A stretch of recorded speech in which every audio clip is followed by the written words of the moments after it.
All right, people. I am Christ Am Disciple. This is a special video for today. I'm going to discuss Jonathan Kent's role in Man of Steel, and we're going to be looking at it, the criticisms of him, particularly when it comes to Superman, preserving his identity and ensuring that he keeps a certain side of himself a secret. Let's start off with the Snyder Knights on Facebook. And we're going to go into this by looking at Smallville and the repercussions of Clark being found out by authorities. Of a lifetime. Work site and killed him. Not everyone's here now.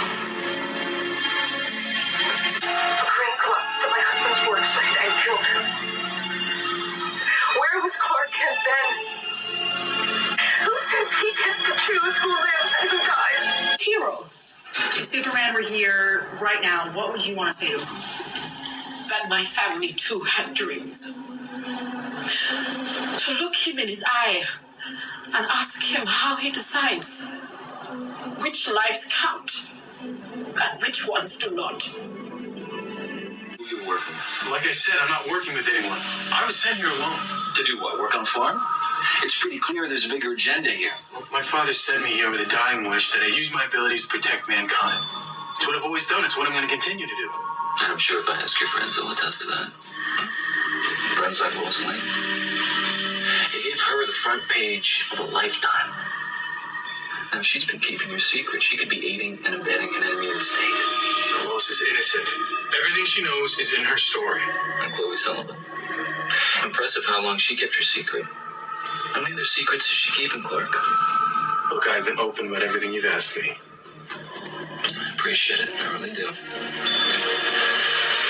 sure you won't have any problem with us running some tests. No one agreed to any tests. Only to answer the questions you asked of me. Just calm down and everything will be fine, all right? No one's running any tests.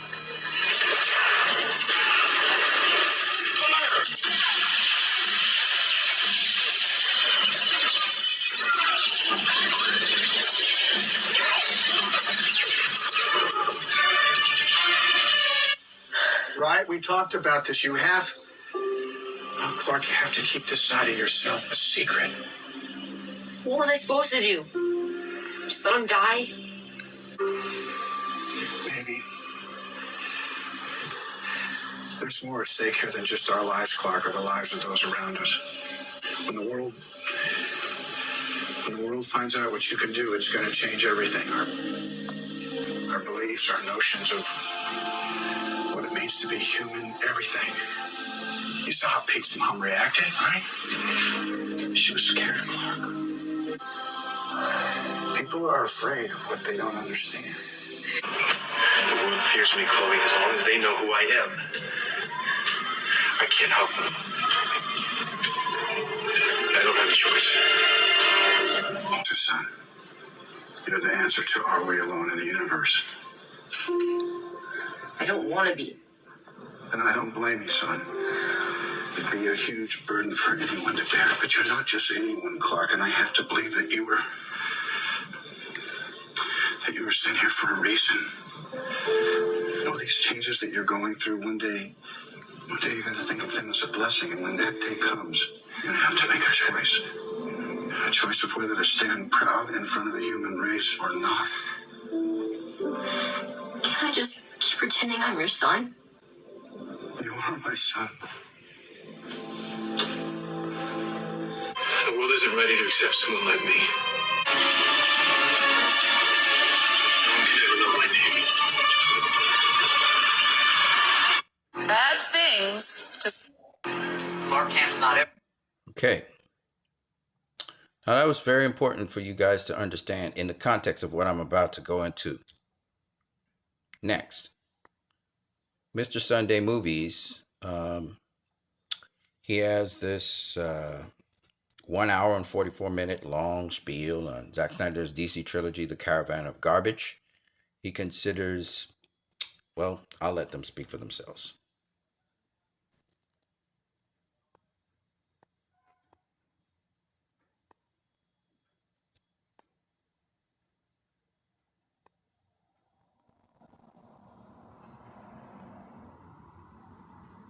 Okay.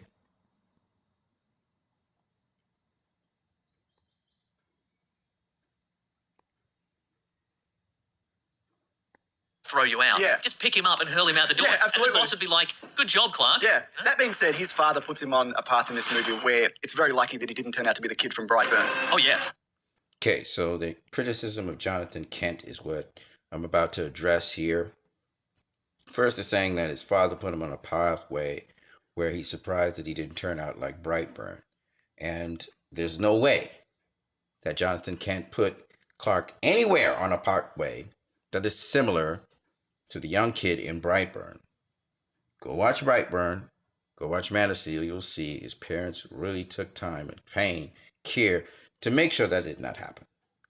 Okay, so let's go into this and their criticism of Jonathan Kent. I just think one of my major problems with this movie is the characterization of Jonathan Kent. And I think he mostly is done right in Smallville, Chris Reeve movies, a lot of the animated stuff, comics. He's done it right a lot of the time because he pushes Clark to better himself. And Clark's like, I want to play sport and, and show people what I can do. And he's like, Clark Kent's often like, run second. yeah, It's exactly. What you want to be a pro athlete. You think that's the extent of your abilities. That's what you want to do with these amazing gifts that you have. You need to think bigger. You need to think about humanity. Think about how many logs you can put through a truck, Yeah, that's Clark. right. How many? Yeah. This version of Clark Kent is very much like, I don't think you should try, Clark. I think you should hide away. Yeah. It's so important that you don't bring any attention to you being any different from anybody else. P.S. I took this piece of metal from your spaceship and I brought it to a metallurgist and he was like, this is a crazy piece of metal. I've never encountered anything like this in my entire life. Anyway, here's the piece of metal back and I'm never going to mention this ever again. Yeah, absolutely. Okay, so several different points. The first one is he speaks about Jonathan Kent from, the Christopher Reeve movies, from Smallville, and he's saying that, Jonathan Kent encouraged Clark to be bigger than just a sports star, to come second in a race. But why would he want him to come second in a race or third in a race? This is the point they're not emphasizing on, that he's still saying, I don't want you to draw too much attention to yourself, right? I don't want everybody to know that you have these extra powers. Everybody doesn't need to know that, okay? So even that version of Clark Kent, whichever versions you talk about, they're trying to protect their son still. Of course, he's saying, you can be better, you can help humanity better, but he's also saying, hey, I don't want everybody to know that you have these powers. No version of Clark Kent's father is encouraging him to showboat his powers to the whole world. No version of it. Okay, and then they go on to say that Clark Kent in Man of Steel, he wants Clark not to use his powers. That is not what it said. That's not what the point in Man of Steel is. His father is saying you got to keep this side of yourself a secret, meaning even if you do help people, which you're inevitably going to do, you don't want your secret powers and stuff to be revealed, that they know you have all these powers. In other words, don't go on the highest tower and say, look at me, and then fly off or something, So that's basically the point, which they totally missed. And they're obviously going to go into, letting other people die and all that stuff. They're going to go into that. But anyway, let's just keep it going. So that's their misconception. Their misconception is that they think that Jonathan Kent in Man of Steel is telling Clark to hide his powers and just be like everyone else. That is not what Jonathan Kent is saying.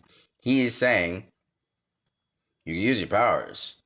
Just don't let nobody catch you, see you doing it, so that they link you to the powers. Your identity is important to be sort of anonymous when you do your kind acts. That's the point. And you'll see how important it is.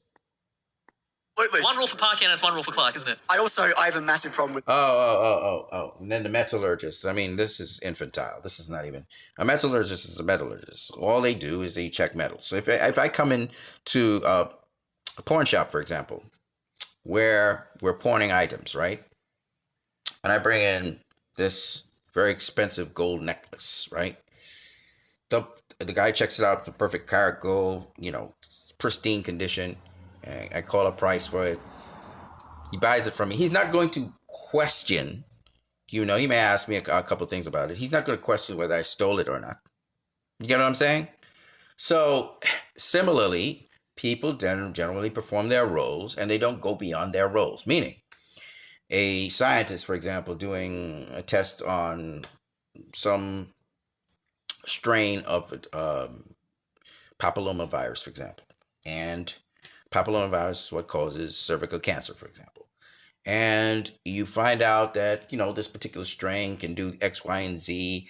And, this particular treatment helps cure destroys the papillomavirus.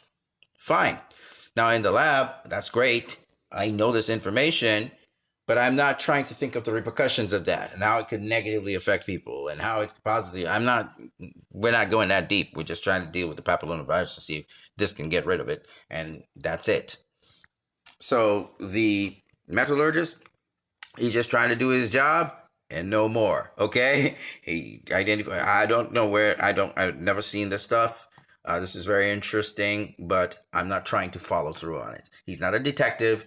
He's not a CSI agent. He's not a forensic. He's a metallurgist in a university. That's it. It's a small town. Okay?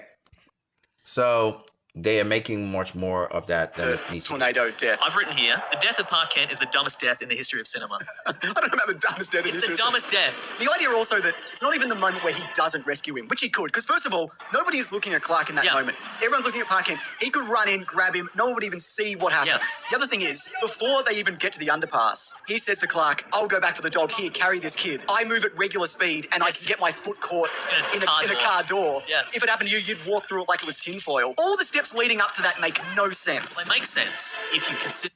Okay, so let's stop right there. That's a mouthful, but let's break it down piece by piece. 1. He's saying that the dumbest scene ever in the history of cinema is Jonathan Kent passing on Clark saving him, telling him not to save him. Let's go into it. First of all, the context. The context is Lois Lane is telling Superman, she catches up to Superman, she knows who Superman is. Of course, he's not called Superman at the time, he's just Clark. But he has these insane abilities. She realizes he's not from this world. She catches up to him, and she's saying, let me tell your story. So Clark is now explaining to her in that context. And if we do remember, when Clark is going with his father, before they meet the tornado, they're discussing Clark's future, what he's going to be. And his father's saying, well, you'll just do farming with me. And he's like, nah, I'm not. I don't know what your family might have been a generation of farmers, but I don't know what my family's generation was, because Clark doesn't know who he is, right? Now, you already heard his father say you owe it to yourself to find out who you are, your purpose here. So Clark is on that journey. Another very important point is Clark is a teenager here. This is not a full-grown man. He's not a man. He's a teenager. He's 18, 19 years of age here. So he's still looking up to his dad. As much as he doesn't call him necessarily his dad, he's looking up to him as his dad. Okay. So point number 1. The father drops off the child to Clark and he goes running back into the way up the path of the tornado to try and save the dog, plus try to save other people in between. He does that. 2 things here. 1, you see why Clark likes to save people. His father's that kind of person. Obviously, he's got good parenting. 2, his father went back because he doesn't want his teenage son, anything to happen that could be out of the ordinary, in view of the whole entire public that's there. And his instinct, immediately, his father's instinct is to save people, to help people, right? That's the first thing. Second thing, he's protective of his son. So this is like a moment's notice, sharp, quick thinking. The father's in the momentum. He's saving people. He's helping people. So he goes back and he does it, right? You remember he told Clark, just go back with the child. And he was busy saving people. Then he came back, dropped another child off to Clark, and then he went back to save people, okay? Typical Superman thing, right? You want to know where Clark got his helpful spirit from, helping people, trying to save people? His father, okay? Let's keep it moving. So, they're saying this is a bad thing. The next thing that's really dumb that they say is that Clark could save his father because nobody's looking at Clark. Everybody's looking at the father, so he can save his father at this moment because nobody's looking at Clark. I mean, if they're not looking at Clark, that's fine. But the moment he reaches his father, everybody's going to see him. Everybody's looking at his father. You just said that. So everybody's attention's on the father. So Clark trying to do that risks now, nobody's observing him, being in the attention of everybody. And even if he moves fast enough that it's like a blur and the father moves from the tornado to back there, people are going to wonder, how did that happen? And somebody's going to investigate it. And somebody with a camera, because people always have cameras everywhere. And even though this is 1990s, people always had cameras. Okay, people always had cameras, you know. Plus, there's cameras on the freeway. So one way or the other, something's gonna pick it up. And once they slow that shit down, they're gonna see a blur, and they're gonna see somebody drop back off, you know. And once they see that, now Clark is above the radar, and he's got the attention of the government. And you saw what happened in Smallville there in that clip. So, you know, just natural consequence. So the father was smart enough to tell him not to save him, which is a very good thing. The other thing that I need to emphasize here, we have never seen a Superman movie where we understood why Clark separated himself from Superman. Now we have an absolute reason for that. The reason is he has to preserve his human identity.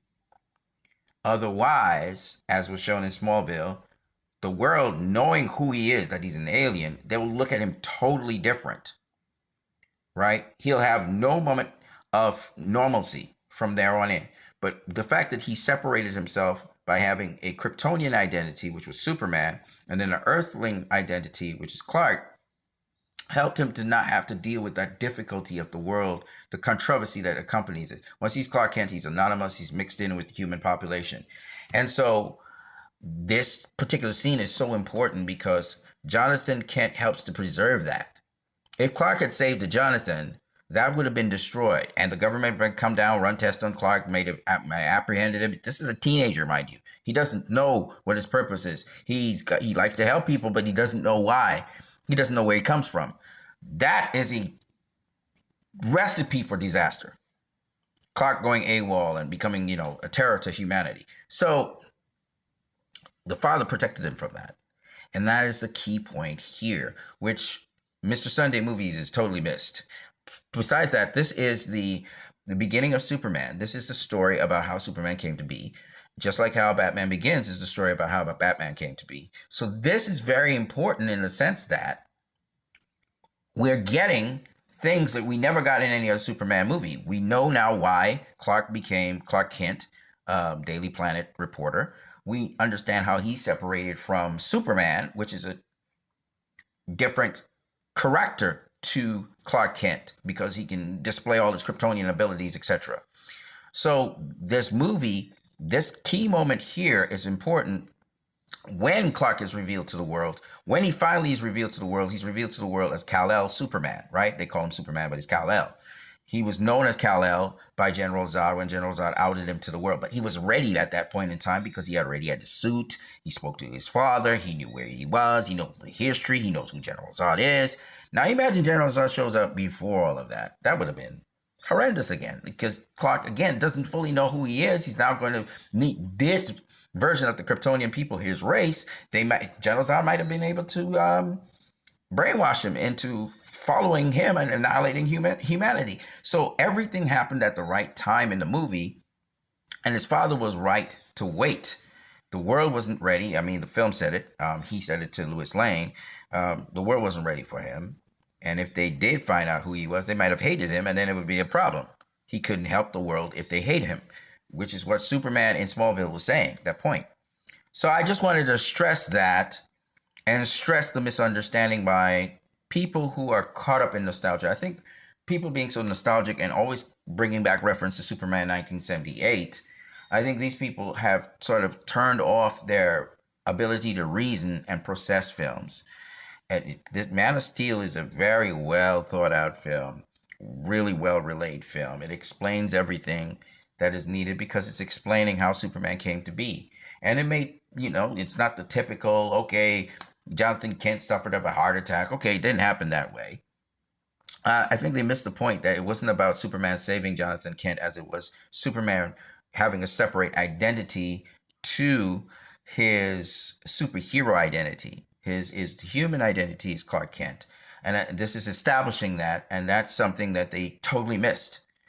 And why Lois Lane didn't go and report on him. It had to be, if she found out that, and wanted to spread this information about him, and she redacted her statement, I believe, after she put it out there, it was because something very dramatic had to have happened. And this was the dramatic thing. The sacrifice of Jonathan Kent so that Clark could have a chance to be that hero, that beacon of light to the world, and do it in such a responsible manner that people are not jeopardized around him, or the world itself is not jeopardized by him revealing that he's an alien. So I think that's the important part, and being able to keep that part of himself separate from his daily routine, I think is very important. And it's an additional piece to the Superman canon. Now we know how Superman actually came to be Superman, and Clark Kent is separate from Superman, and why it makes sense. So, yeah, that's what I got for you guys. I hope you guys have a good one. God bless you all. Bye.